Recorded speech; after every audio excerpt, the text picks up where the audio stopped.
Olá, meus irmãos. A paz do Mestre Jesus esteja com todos vocês. Que o Senhor lhe abençoe, que você possa vir, que o Senhor possa falar ao nosso coração, sempre por intermédio da sua santa palavra. O texto hoje para nossa breve reflexão encontra-se na carta de Paulo à igreja de Tessalônica. 1 Tessalonicenses, capítulo 1, eu quero ler a partir do verso 8 com vocês. Vamos lá? Diz assim: Agora, partindo de vocês, a palavra do Senhor tem se espalhado por toda parte, até mesmo além da Macedônia e da Acaia, pois sua fé em Deus se tornou conhecida em todo lugar. Não precisamos sequer mencioná-la, pois todas as pessoas têm comentado sobre como vocês nos acolheram e como deixaram os ídolos, a fim de servir a Deus vivo e verdadeiro.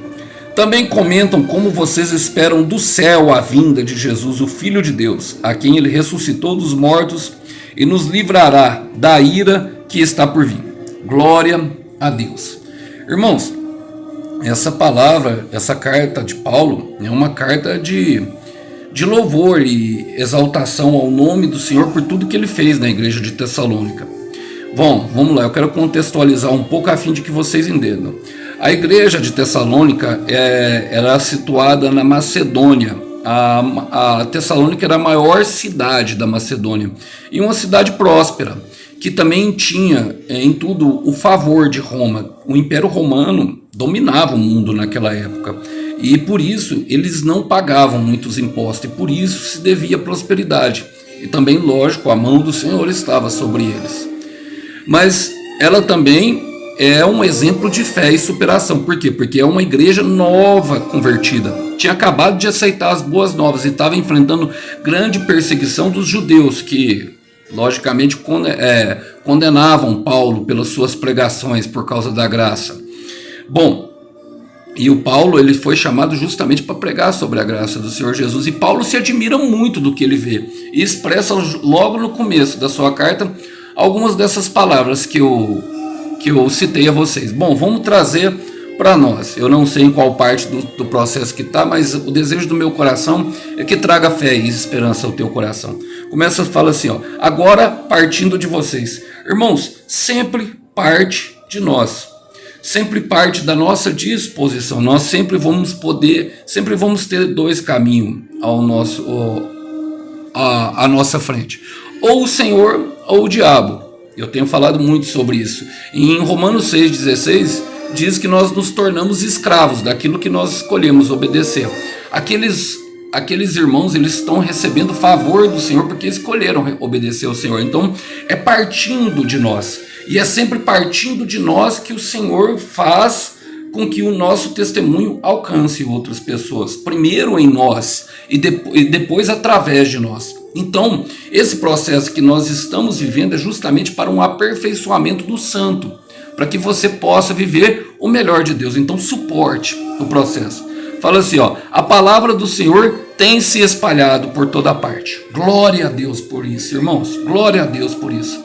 Eu quero ler com vocês um versículo que está justamente em Salmo 138, versículo 2. Fala assim, ó: voltado para o seu santo templo, eu me prostrarei e me rendarei graças ao teu nome, por causa do teu amor e da tua fidelidade, pois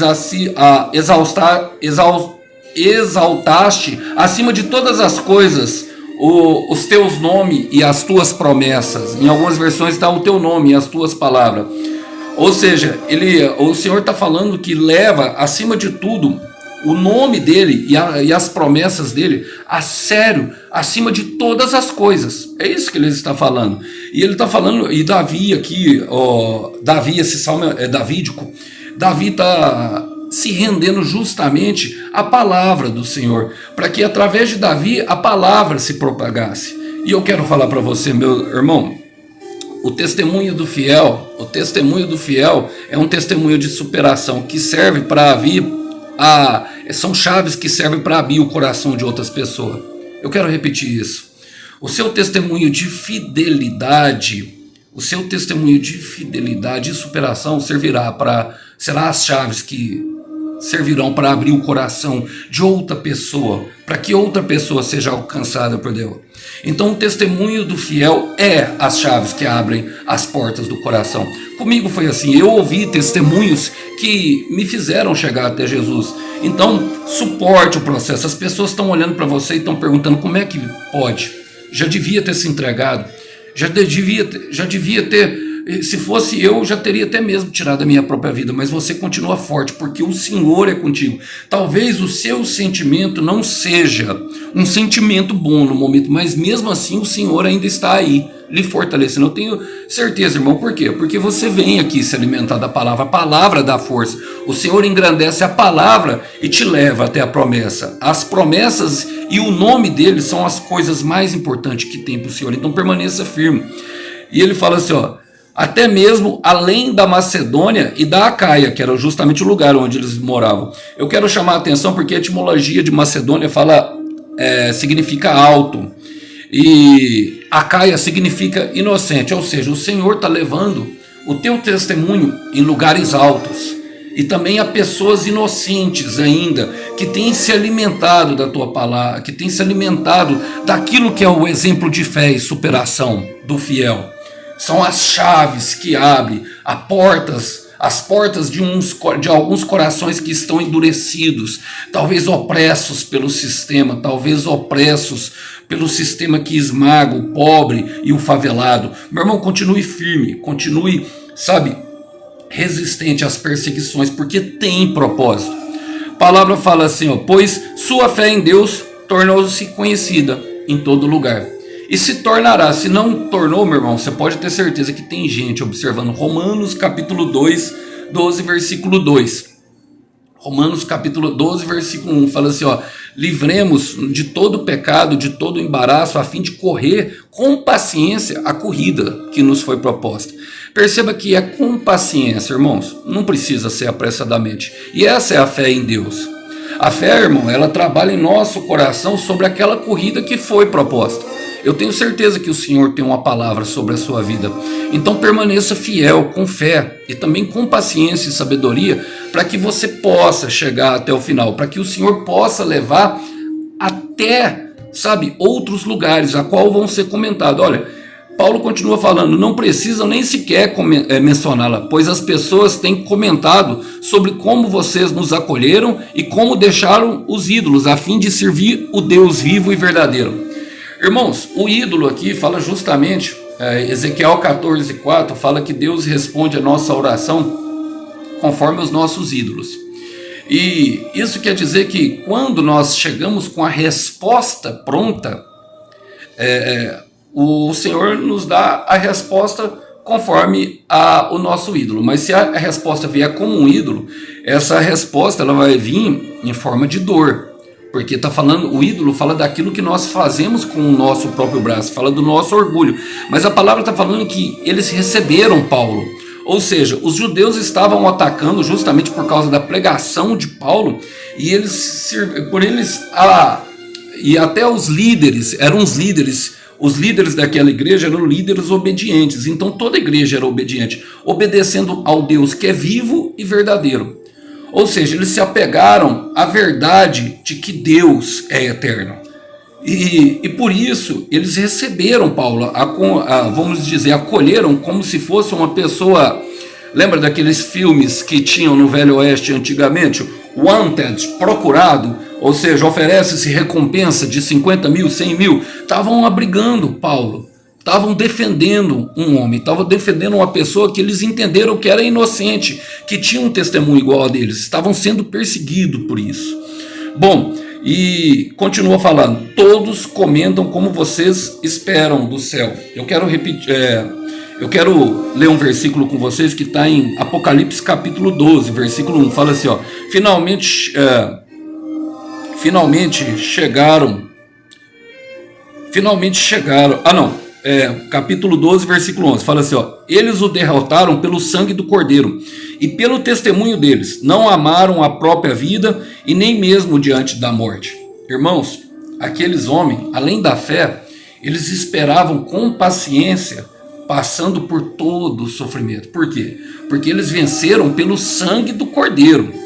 esperando a vinda de Jesus com a resposta. Olha o que esse versículo fala. Fala assim, e pelo testemunho deles. Está justamente testificando aquilo que está escrito em Apocalipse, na revelação de João. Era pelo testemunho de espera, de fidelidade, defendendo inocentes, defendendo pessoas que estavam sendo perseguidas também, e mesmo sendo novos convertidos, deram testemunho do sangue do Cordeiro, de um Deus que era vivo e verdadeiro, não se apegando às suas próprias respostas.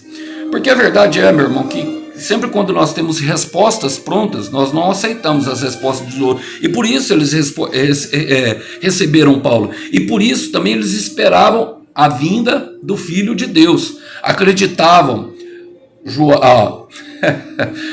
João capítulo 20, versículo 19. Bem-aventurado os que não viram e creram. Eu quero repetir. Bem-aventurados os que não viram e creram, porque esperavam. E quão tarefa difícil nós sabemos que é esperar. Eu sei que tem os irmãos que esperam por algo vindo da parte do Senhor, enquanto atravessam um deserto que só veem o mesmo cenário por dias e dias. E quando pensam que estão para acabar o deserto, é um deserto atrás do outro, em vários segmentos, em várias esferas da vida, seja no psicológico, seja no sentimental, seja no trabalho, seja na esfera judiciária, seja onde você esteja enfrentando o seu deserto, meu irmão. A espera pela vinda do Senhor Jesus, e aqui está falando de forma escatológica, mas eu quero aplicar para esse momento, porque o Senhor vem de tempos em tempos. Por quê? Porque Ele zela pela palavra e zela pelas promessas. Isso é o que há de mais importante para Ele. Então, espere em Deus. Ele sabe o quão difícil é. Olha, Ele sabe que a atitude de esperar em Deus é uma das atitudes mais difíceis que tem de se tomar. Mas vale a pena cada minuto que nós esperamos em Deus, porque somos aperfeiçoados e nos tornamos mais fortes. E o Senhor, sabendo disso, Ele sabe que nosso tempo tem pressa, Ele sabe que é confiança nele. Então lembre-se que o tempo de Deus é perfeito, mas o nosso tempo tem pressa. Eu quero repetir isso. O tempo de Deus é perfeito, mas o nosso tempo tem pressa. E Ele fala, a quem ressuscitou dos mortos. Olha, justamente ressuscitou dos mortos, fala justamente que se Ele venceu a morte, meus irmãos, o seu problema, eu quero dizer, é simples para Deus. O seu problema não é nada para Deus. Eu sei, muitas vezes nós olhamos e perguntamos como vai se resolver. Não é nada para Deus. Eu quero citar Lucas capítulo 1, versículo 37. Pois para Deus nada é impossível. E quero citar também Marcos capítulo 9, versículo 23. Fala assim, se creres, verás a glória de Deus. Irmão, a parte de Deus Ele faz, que é o impossível. Se tiver possível, você mesmo pode fazer. Nós mesmos podemos fazer. Agora, se tiver impossível, qual é a nossa parte? É crer, irmão, com todo o nosso coração. Porque Ele ressuscitou Jesus dos mortos e Ele vai ressuscitar o que está morto em sua vida. Eu não sei o que precisa, sabe, de vida, mas o Senhor, sabe, receba esse sopro agora. O Senhor sopra vida em você. Haverá vida, sabe? Tudo que foi declarado se cumprirá. Eu quero repetir isso para que entre em teu coração. Tudo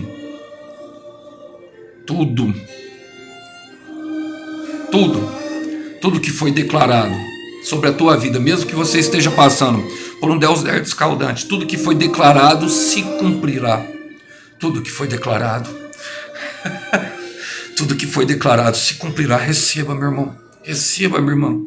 Mesmo que você esteja num leito de hospital, passando por adversidade, mesmo que você esteja na cama e a depressão te consome nesse momento, mesmo que a ansiedade do teu coração seja grande, tudo que foi declarado, para nós é impossível, para nós pode ser impossível, mas tudo é possível a Deus, tudo é possível ao que crê. Tudo que foi declarado se cumprirá, chegará com vida até as tuas mãos, chegará com vida, sabe, chegará com vida.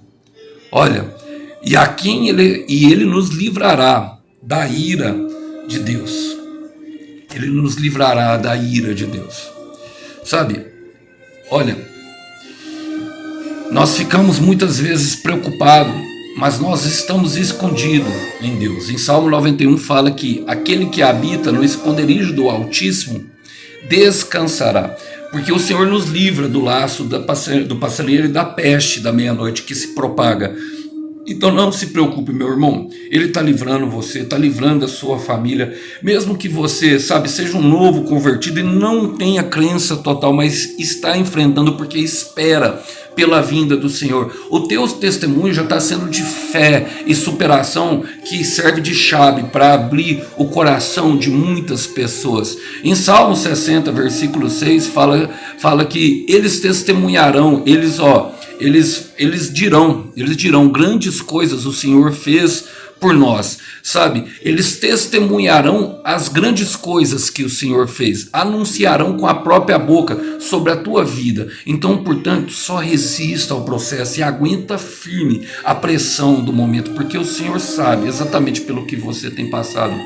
Não esmoreça a tua fé, que a tua esperança seja renovada, sabendo que o Senhor é fiel para cumprir tudo que prometeu.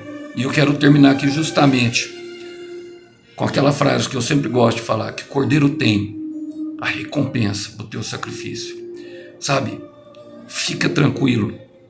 Livramento, promessa, testemunho. O seu testemunho fará com que outras pessoas anunciarem as grandes coisas que o Senhor fez por você. Que Deus abençoe, que você possa receber com muita fé essa palavra em teu coração. Até uma próxima mensagem. Tchau, tchau.